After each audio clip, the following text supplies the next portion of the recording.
Salut tout le monde, comment allez-vous? Moi ça va plutôt bien. Aujourd'hui on se retrouve pour une nouvelle vidéo pour l'histoire d'un personnage Dragon Ball. Aujourd'hui on va parler de Colonel Violette.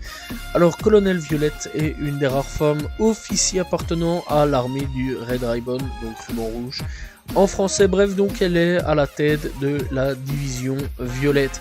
Bref, donc elle apparaît dès le chapitre 93, voilà, et donc l'épisode 65 dans Dragon Ball, et elle apparaît aussi dans un film, le quatrième film Dragon Ball, La Voix du Plus Fort.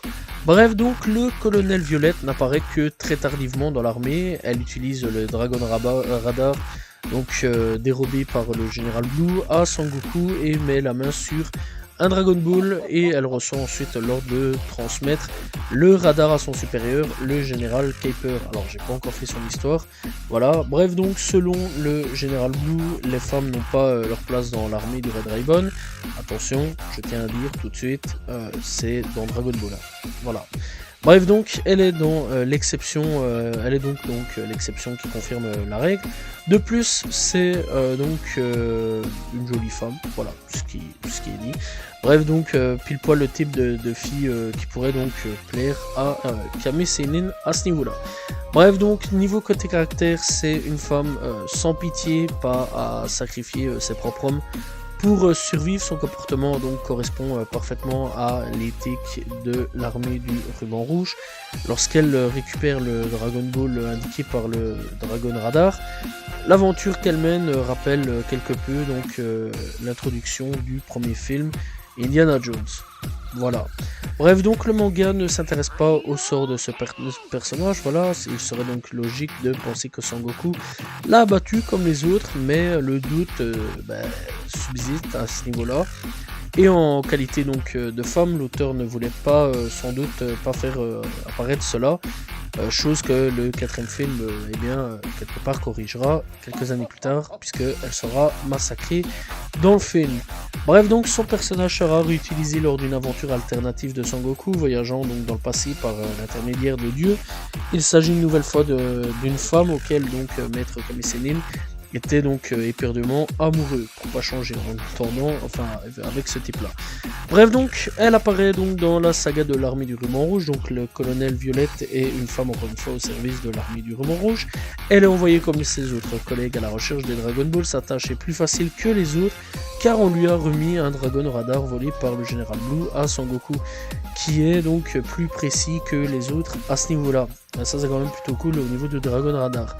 Elle apparaît donc pour la première fois avec ses hommes au milieu d'un marais dans une forêt, à la recherche donc des Dragon Ball, enfin d'une Dragon Ball du moins, et ils finissent par donc la trouver et retournent au QG de l'armée du Red Ribbon. Au moment de partir, ils sont donc d'abord attaqués par un monstre marin qui élimine deux soldats, puis par des indigènes.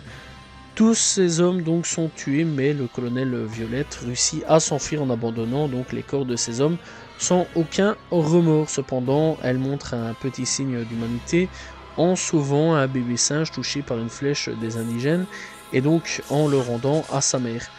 Bref, donc en arrivant au quartier général, elle va faire son rapport au commandant Red, qui est très fier d'elle, et lui demande de remettre donc le Dragon Radar au général Kuiper afin donc qu'elle parte à la recherche de la dernière Dragon Ball. Bref, nous la revoyons plus tard au moment où Sangoku attaque donc l'armée du ruban rouge, ayant compris qu'elle ne peut pas se mesurer donc à cet enfant immensément puissant à ce moment-là. Elle vole le trésor de guerre du ruban rouge. Le commandant Red assiste impuissant à l'attaque du coffre-fort par sa subordonnée, alors qu'en contrepartie, il doit aussi faire face à Sangoku. Bref, t'imagines la big trahison quelque part. Bref, donc Sangoku à ce moment-là qui détruit le QG au moment de partir avec tout l'argent qu'elle a volé. Elle fait un clin d'œil à la caméra, puis colle un chewing-gum dessus. Plus tard, nous voyons donc le colonel Violette en avion avec tout l'argent qu'elle a volé, et elle manque de percuter l'avion de Yamcha et les autres qui viennent en aide à Sangoku à vaincre donc l'armée du ruban rouge. Suite à ces événements, nous ne verrons plus jamais le colonel Violette dans la série, Aujourd'hui, on ne sait pas vraiment où ce qu'elle est, qu'est-ce qu'elle fait, etc. Même actuellement, avec Dragon Ball Super, on imagine qu'elle est toujours vivante et que avec cet argent, elle s'est mis bien, elle a mis bien sa famille, voilà, tranquille, tout va bien pour elle.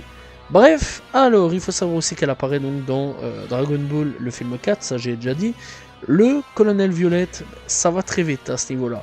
Attention, elle fait juste un bref caméo dans le film.